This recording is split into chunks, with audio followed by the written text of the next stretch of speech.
Monsieur le Président, Mesdames, Messieurs les jurés, permettez-moi à l'entame de mon propos de vous faire le récit d'une histoire, celle de la toute première reine de ce monde. Une reine d'une beauté légendaire, au cœur pur et généreux, à qui la nature avait fait don de richesses inestimables. Ses enfants étaient nombreux, de vrais génies qui firent la découverte des mathématiques, inventèrent l'écriture, l'art, la médecine, l'architecture et tant d'autres sciences qui ont tracé les prémices du futur. Ils vivaient tous libres et épanouis, jusqu'au jour où la malédiction frappa la reine de plein fouet. L'ange de la mort venait de guider une vieille dame venue des contrées lointaines, dévastée par la sécheresse, qui fut pendant très longtemps à la recherche d'une île autrefois appelée Eldorado. Elle parvint enfin à déposer ses valises aux portes de cette île aux multiples trésors cachés, accompagnée de ses enfants les plus assoiffés, puis songea à construire un cheval de Troie qui sera offert en signe d'amitié, et lui fit don également de nombreux présents, parmi lesquels une boîte de Pandore. Le malheur s'empara alors de ce gigantesque royaume, entraînant la chute de sa reine, la mort de certains, et l'exil d'autres des plus valeureux. Ce fut l'effondrement d'une civilisation qui aura duré des décennies, une histoire plagiée et falsifiée. Fin de l'histoire. Monsieur le Président, je mesure combien il est difficile pour un jeune avocat d'Afrique, sans aucune expérience et qui n'a nulle connaissance des affaires géopolitiques, de plaider pour la mère Afrique contre l'une des mafias les plus dangereuses au monde, la France-Afrique. Cependant, quoique trop inférieur à mes adversaires, j'ose espérer que je serai tout de même en mesure de vous exposer clairement les faits, afin que vous n'ignoriez aucune partie de l'objet sur lequel vous êtes appelés à vous prononcer. Je vous prie alors de m'écouter avec bienveillance. Mesdames, Messieurs les jurés, vous n'êtes pas sans savoir que l'Afrique a été réduite à 400 ans d'esclavage, à 250 ans de colonisation. Et aujourd'hui encore, l'Afrique est sous la domination de ces délinquants, ces va-t-en-guerre, criminels en col blanc, ces salauds et mafieux de la pire espèce. Objection! Objection rejetée. Modérez votre langage. Désolé, Monsieur le Président. Le plus grand mal de l'Afrique, je n'ai pas peur de le dire, c'est les multinationales françaises, telles qu'Areva, Bouygues, Bolloré, Total et consorts, qui se cachent souvent derrière les dirigeants français, dont elles financent les campagnes. Et en contrepartie, ces derniers sont tenus de mettre la pression sur certains dirigeants africains, qui, de peur de finir comme un Thomas Sankara, ou un Sylvanus Olympio, ou encore un Muammar Kadhafi, pour ne citer que cela, se voient contraints de leur accorder le plus gros marché, sans passer par aucun appel d'offres, sans oublier toutes les mallettes d'argent qui sont envoyées en direction de l'Élysée, pendant que les pauvres Africains crèvent de faim dans les quartiers délabrés. Et on s'étonne de voir de jeunes Africains désespérés s'embarquer sur une navire de fortune à la quête d'une vie meilleure. Et je vous assure qu'ils sont nombreux parmi ces jeunes à avoir tenté toutes les voies et moyens légaux, mais en vain. Pendant ce temps, la France et l'Union européenne se font des fortunes derrière leur business le plus lucratif, les demandes de visa Schengen, qui sont pour la plupart rejetées sans aucun motif valable. Monsieur le Président, avant que je n'oublie, permettez-moi de poser une question à la France-Afrique. Parmi tous les leaders africains morts assassinés, pouvez-vous nous citer ne serait-ce qu'un qui fut réputé un grand ami de la France? J'imagine qu'il n'y en a pas eu.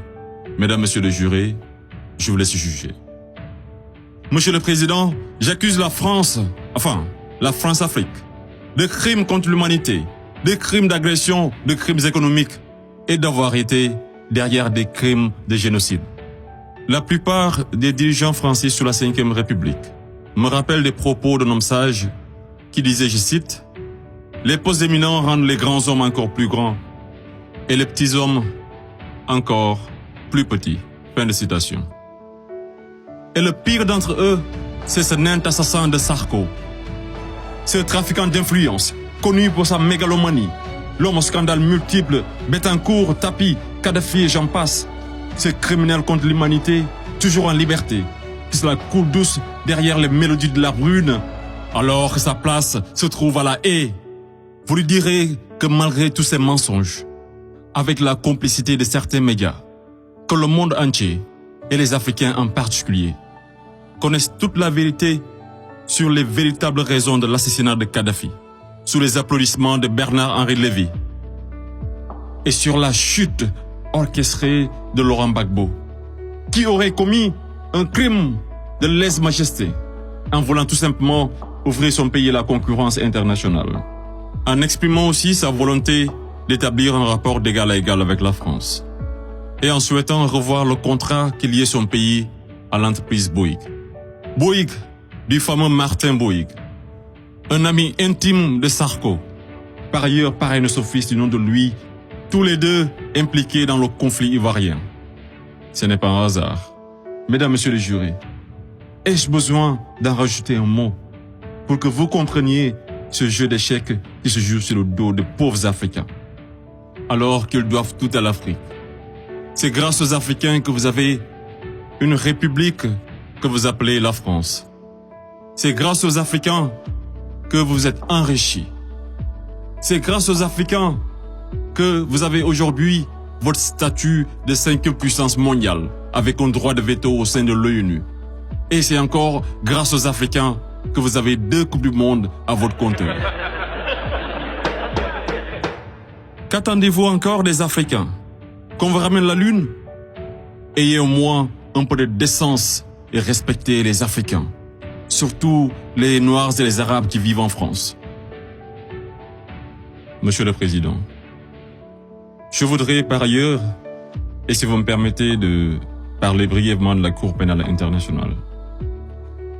Il est un proverbe qui dit « Dis-moi qui tu fréquentes et je te dirai qui tu es ». Je propose de jeter un coup d'œil sur le profil des procureurs de la CPI. Commençons par l'actuel procureur de la CPI, une dame que je respecte pour 2 raisons. Pour son courage, pour avoir prouvé qu'être une femme et noire ne saurait être un obstacle à la réussite sociale, que la femme noire était capable de s'imposer partout et devant n'importe qui, et pour son combat pour la défense des droits des femmes. Mais devrions-nous faire semblant d'oublier qu'elle fut procureure générale, proche collaboratrice et conseillère juridique du président, et ministre sous l'une des pires dictatures de l'histoire de l'Afrique, sans jamais démissionner? N'est-elle pas comptable de ce régime? Le premier procureur de la CPI, l'Argentin Luis Moreno Ocampo, une haute personnalité dont le nom est impliqué dans les affaires de viol, de corruption, d'abus de pouvoir. Un procureur de la CPI qui détient avec son épouse des entreprises offshore dans les paradis fiscaux des îles Vierges, de Panama et de Belize. Et c'est le même type qui aujourd'hui offre ses services aux personnalités poursuivies par la CPI afin de les aider à échapper au séjour à la haie, moyennant de grosses sommes d'argent. Et tenez-vous, qui sont 123 pays à avoir ratifié le traité de Rome. Et sur 10 enquêtes ouvertes, 9 sont africaines. Je me pose la question à savoir, sommes-nous dans une cour pénale internationale ou africaine? Voilà une cour qui représente pour les Occidentaux un instrument d'oppression et de domination des Africains et de leurs dirigeants. C'est pourquoi l'Afrique a besoin d'une cour pénale africaine, par les Africains, rien que pour les Africains et financée par les Africains.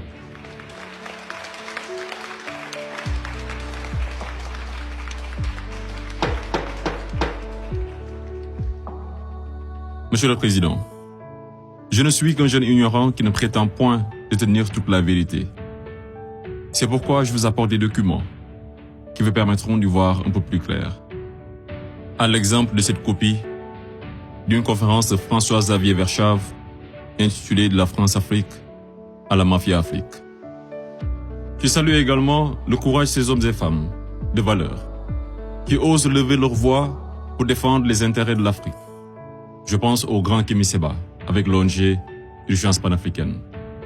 Je pense également à notre frère Claudie, à Fatou Diom, au grand Youssou N'Dour, à notre maman Angélique Kidjo et d'autres artistes des plus engagés comme Alpha Blondy et Tiken Jah Fakoly pour ne citer que cela. Sans oublier toutes ces personnalités qui œuvrent pour la promotion des jeunes et des femmes à l'égard du docteur Anta Sané et bien d'autres femmes de valeur. Monsieur le Président, loin de moi l'idée de proliférer des menaces. Mais si par malheur, la France-Afrique est aujourd'hui acquittée, sachez que la jeunesse africaine l'obligera à quitter.